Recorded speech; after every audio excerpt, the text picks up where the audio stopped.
How to form a 501c3 nonprofit corporation.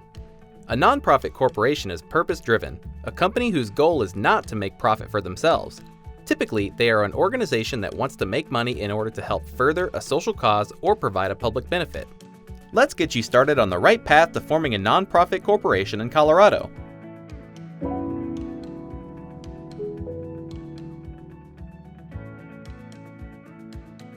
If you're not sure what a nonprofit is, check out our other video, What is a Nonprofit?, linked below. How do you form a nonprofit corporation? There are two ways. You can do it yourself, or you can hire a service to do it for you. Let's take a look at both options and help you decide how to go about forming your own nonprofit corporation. Option 1. Do it yourself. If you want to save money, you can form a nonprofit corporation on your own. Let's take a look at the 6 steps to forming a nonprofit corporation on your own. 1. Choose and secure your nonprofit's name. The name you select for your nonprofit will establish its brand. It's the first thing most people will learn about your organization. It's important to pick a name that both aligns with your mission and follows the rules of naming guidelines in Colorado. You'll need to check Colorado's specific naming requirements, but in general, follow these rules when choosing a name. The name you pick for your organization should not include any words or terms that could be considered grossly offensive or misleading. The name must be distinct from that of any other corporation in Colorado.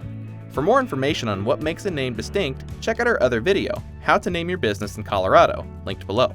Once you have a name selected, do a name search to make sure it's available in Colorado. After doing a Colorado name search, you'll want to do a domain search to see if your name is available as a URL. Even if you don't plan on making a website today, you may want to secure the URL so someone else doesn't take it. 2. Appoint a registered agent. The registered agent can be an individual within the company, including yourself, or you can hire a professional service authorized to do business in Colorado. They will send and receive legal papers on your behalf. These documents include official correspondence, like legal summons and document filings, which your registered agent will receive and forward to you. Your registered agent will also help remind you to file the necessary reports. Failure to properly maintain your nonprofit can result in fines and dissolution, so this assistance is valuable. 3. Select directors and officers. Your nonprofit corporation will be made up of some number of directors and officers. The directors of a nonprofit are responsible for overseeing the operations of the organization. Together, they form the board of directors.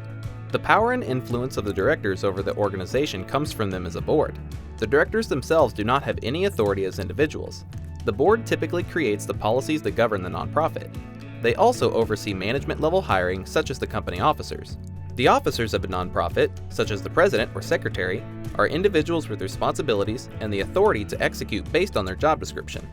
Together, the officers on the board will come together to make up the organizational structure of your nonprofit. An officer may also be on the board of directors and serve both roles if allowed to do so by the organizational bylaws, which we will discuss later. If your organization plans to apply for 501c3 status for federal tax exemptions, it must elect at least 3 directors not related to each other. 4. File the Articles of Incorporation.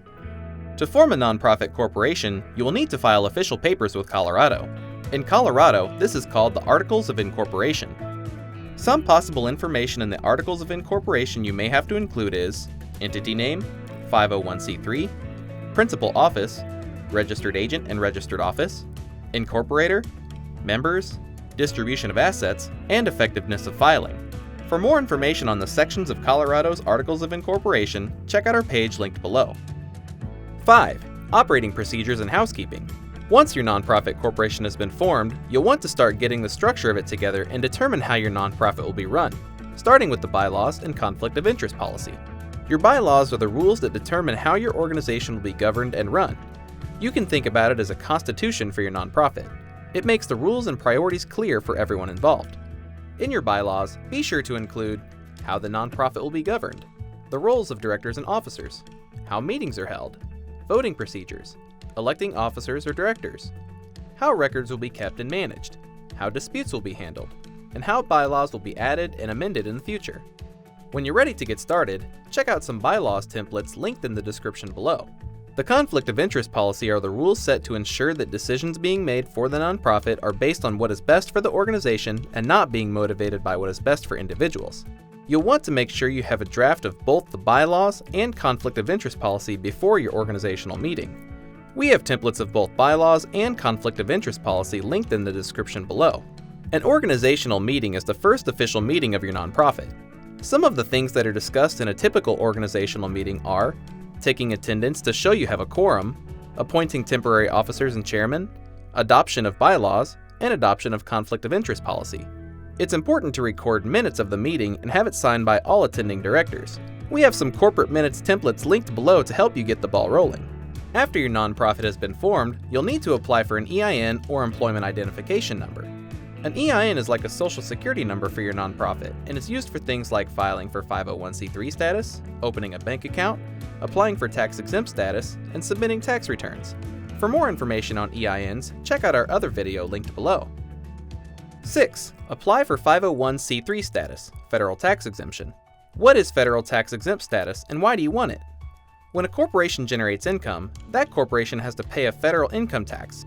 As a nonprofit, your goal is to generate income that is used to help further a cause rather than fill the pockets of the company employees. Because of this, the federal government allows that nonprofits' income not be taxed so that more of the money can go towards the cause that the nonprofit is supporting. Before your nonprofit can apply for 501c3 status, it must file the Articles of Formation with the required provisions, adopt the bylaws and conflict of interest policy, and have an EIN number. In order to file for tax-exempt status, most organizations will need to file Form 1023 online or by mail and pay a fee of $600. If your organization's annual gross receipts are below $50,000, then you may be able to file Form 1023-EZ with a fee of $275. You can check your eligibility with the link in the description below. Once you have received your 501c3 determination letter from the IRS, your organization is automatically exempt from Colorado corporate tax. Option 2. The second way to form a nonprofit is to hire a professional service to create your nonprofit for you. Hiring a professional service to file your forms and act as your registered agent for the nonprofit will cost you an additional $50 to $150. This fee only covers formation of a nonprofit corporation. If you wish for the professional service to file for 501c3 status, the cost may go up to as much as $1,700 plus filing fees. However, there are several benefits to working with a pro. A hired registered agent helps with getting your reports filed on time, helps you stay organized by keeping your business mail separate, and is available at all regular business hours to accept official mail and legal papers on your nonprofit's behalf. If you want to form an organization or company in Colorado with the purpose being to help a cause rather than to make a personal profit, a nonprofit corporation is the best way to do that. Now you know all the steps to form a nonprofit in Colorado.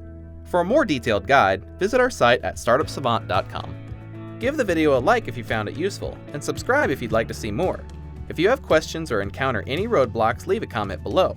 Good luck in starting your nonprofit.